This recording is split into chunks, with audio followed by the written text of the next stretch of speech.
It's been over 4 months since the small community of Minden was put on the national priority list with the Environmental Protection Agency. Residents who have been dealing with PCB contamination for decades say they haven't felt like much of a priority, and because of this have to take matters into their own hands. NewsWatch reporter Saunders joins us live in the studio with more. Yasmin, that's right. Today I met with Daryl Thomas, who has lived in Minden all of his life and has lost friends to cancer, which has been tied to the contamination. He says he's been waiting on the government since the 1980s, so he's been doing soil and water tests on his own to hopefully get their attention. Take a look.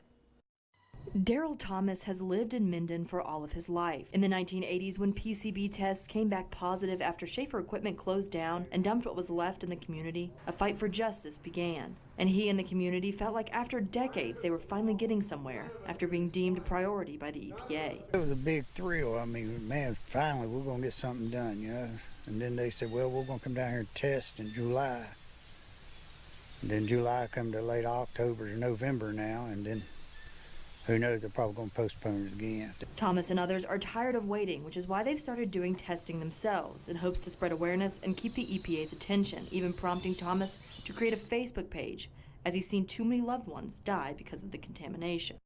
I mean, I could point at least 20, maybe 30 cancer deaths and people that's fought through cancer, brain tumors. I mean, I could point it all just in this little small area. And they don't want to hear it.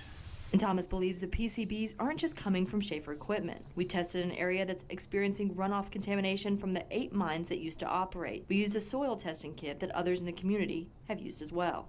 The people of Minden have done a lot on their own, going out testing on their own, buying supplies on their own, because that's what pushes the EPA to actually come down. And our results tested positive for PCB contamination, putting it over 50 parts per million just in that one spot, which exceeded the EPA's limit. But Thomas says he knows his own testing will never be enough for the EPA. They can also come around here and put it in test tubes and leave it set in coolers for weeks at a time, and their test was all right. But when we do it and we find it, our test is incredible. So that's just another problem we face, but you know, we know the truth and we keep fighting, so maybe we'll get somewhere. Now, I reached out to the EPA and they said the plan right now is to come in late October, early November, but the logistics are still being worked out.